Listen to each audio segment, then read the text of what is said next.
Hello dears. അപ്പോൾ നമ്മുടെ ഇന്നത്തെ വീഡിയോൻ്റെ വിശേഷം എന്ന് പറയുന്നത് നമ്മുടെ പൊന്നൂസിൻ്റെ ബർത്ത്ഡേ ആണ് കേട്ടോ. ഇന്നത്തെ വീഡിയോയിൽ ഞാൻ പറഞ്ഞിട്ടുണ്ടായിരുന്നു നമ്മളിന്ന് നീതുവിൻ്റെ വീട്ടിൽ വന്ന ദിവസവും കൂടിയാണ്. അപ്പോൾ നമ്മുടെ പൊന്നൂസിൻ്റെ ബർത്ത്ഡേ നല്ല രീതിയിലൊക്കെ നടത്തണം എന്നൊക്കെ ആഗ്രഹം ഉണ്ടായിരുന്നു. എങ്കിലും ഒട്ടും മോശമല്ലാത്ത രീതിയിൽ തന്നെയാണ് ഈ പ്രാവശ്യം നമ്മൾ ആഘോഷിച്ചത് കേട്ടോ.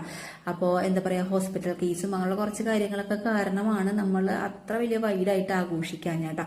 അപ്പോൾ ഒട്ടും മോശമില്ലാത്ത രീതിയിലാണെങ്കിലും നമ്മൾ ഈ പ്രാവശ്യത്തെ ബർത്ത്ഡേ നല്ല രീതിയിൽ തന്നെ ആഘോഷിച്ചിട്ടുണ്ടായിരുന്നു. അപ്പോൾ ഇവിടെ നമ്മൾ ഉച്ചക്കാണ് എത്തിയിട്ടുള്ളത്.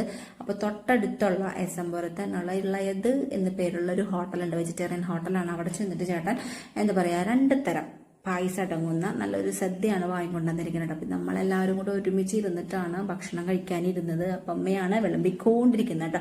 അപ്പോൾ പൊന്നൂസിന് ഭയങ്കര ഇഷ്ടമായി ഇങ്ങനെ ഒരു ഇതൊക്കെ ചെയ്തപ്പോൾ പൊന്നൂസിന് ഭയങ്കര സന്തോഷമായി. എനിക്കും സന്തോഷമായി. കാരണം ഇത് തന്നെ നടക്കോ ഇല്ലയെന്നൊന്നും അറിയണ്ടായിരുന്നില്ല. എങ്കിലും അത് എല്ലാവരും കൂടി ഇരുന്നപ്പോൾ അതൊരു സന്തോഷമായി. ലാസ്റ്റ് പൊന്നൂസിന്റെ പായസം ഇലയിൽ തന്നെ കഴിക്കണമെന്ന് പറഞ്ഞപ്പോൾ ഡ്രസ്സ് ഊരിട്ടിരുത്തിയതാണ്ടോ, ഡ്രസ്സ് കേടാവാണ്ടിരിക്കാനായിട്ട്. അപ്പോൾ നമ്മുടെ സദ്യ കഴിക്കൽ അതോടുകൂടി അങ്ങനെ അവസാനിച്ചു. പിന്നെ നമ്മുടെ ആഘോഷം വൈകിട്ടാണ്. അപ്പോൾ വൈകിട്ട് അതിന് വേണ്ട സാധനങ്ങളൊക്കെ വാങ്ങിക്കാൻ പോയിരിക്കാണ്ടോ ചേട്ടൻ. വാങ്ങി വന്നു. അതായത് കേക്കും മിഠായിയും പിന്നെ കുറച്ച് ഡെക്കറേറ്റ് ചെയ്യാനായിട്ട് വേണ്ട കുറച്ച് സാധനങ്ങളൊക്കെ വാങ്ങി ഞങ്ങളെല്ലാവരും കൂടെ തന്നെയാണ് അത് റെഡിയാക്കാനും നിന്നേട്ടോ.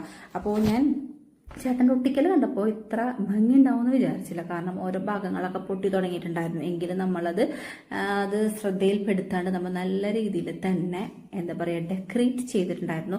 ഫൈനലി ഇത്ര വൃത്തി ഉണ്ടാവുമെന്ന് ഞാൻ സത്യം പറഞ്ഞാൽ വിചാരിച്ചിട്ടുണ്ടായിരുന്നില്ല കേട്ടോ. സംഭവം പൊളിയായിരുന്നു. കഴിഞ്ഞപ്പോൾ ഒരു ഗ്രാൻഡ് ലുക്കൊക്കെ ഫീൽ ചെയ്തിട്ടുണ്ടായിരുന്നു. ഫൈനലി നമ്മുടെ പൊന്നൂസിനെയും റെഡിയാക്കി കൊണ്ടുവന്ന് എന്താ പറയുക സെറ്റ് ചെയ്ത് നിർത്തിയിരിക്കാണ്ടോ.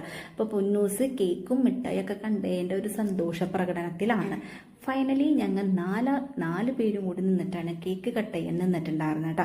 അപ്പോൾ പൊന്നൂസ് കേക്ക് കട്ട് ചെയ്യുന്നു, അച്ഛന് കൊടുക്കുന്നു, അമ്മക്ക് കൊടുക്കുന്നു, പൊന്നൂസ് കഴിക്കുന്നു. പൊന്നൂസിന് കേക്ക് കണ്ടിട്ടാണെങ്കിൽ കൺട്രോളും കിട്ടുന്നില്ല. ആ ഒരു ഇതിലാണ് നമ്മുടെ പൊന്നൂസ് നിൽക്കണം കേട്ടോ. എങ്കിലും നമ്മുടെ പൊന്നൂസിൻ്റെ 3ാമത്തെ പിറന്നാൾ വളരെ അതിഗംഭീരമായിട്ട് ഞങ്ങൾ ആഘോഷിച്ചിട്ടുണ്ടായിരുന്നു. ലാസ്റ്റ് എല്ലാവരും അങ്ങോട്ട് കൊടുക്കുന്നു ഇങ്ങോട്ട് കൊടുക്കുന്നു, അങ്ങനെയായിരുന്നു നമ്മുടെ ഒരു കേക്ക് കട്ടിങ് അവസാനിപ്പിച്ചിട്ടുണ്ടായിരുന്നു കേട്ടോ. ഫൈനലി നമ്മൾ ഫുഡൊക്കെ കഴിച്ചിട്ടാണ് നമ്മുടെ ഇന്നത്തെ ഒരു ദിവസം ഇവിടെ തീർന്നിട്ടുണ്ടായിരുന്നത്. എന്നാലും നമ്മുടെ പൊന്നൂസിന്റെ പിറന്നാൾ എങ്ങനെയെങ്കിലും ആഘോഷിക്കാൻ പറ്റും. സത്യം പറഞ്ഞാൽ വിചാരിച്ചല്ലേ ഏതവസ്ഥയിലായിരിക്കും എവിടെ ആയിരിക്കും എന്നൊന്നും അറിയണ്ടായിരുന്നില്ല. എങ്കിലും നല്ല രീതിയിൽ നടന്നതിൻ്റെ ഒരു സന്തോഷമുണ്ട്. ഇനിയിപ്പോൾ നമ്മൾ അടുത്ത കൊല്ലം ആഘോഷിക്കുമ്പോൾ ഇതിനേക്കാൾ ഗംഭീരമായിട്ട് ആഘോഷിക്കണം എന്നാണ് നമ്മുടെ ചേട്ടൻ പറഞ്ഞിട്ടുള്ളത്. അപ്പോൾ അങ്ങനെയൊക്കെയാണ് നമ്മുടെ ഇന്നത്തെ ഈ ഒരു വീഡിയോൻ്റെ വിശേഷങ്ങൾ. അപ്പോൾ നമ്മൾ പുതിയൊരു വീഡിയോ ആയിട്ട് വരുന്നത് വരേക്കും ബൈ.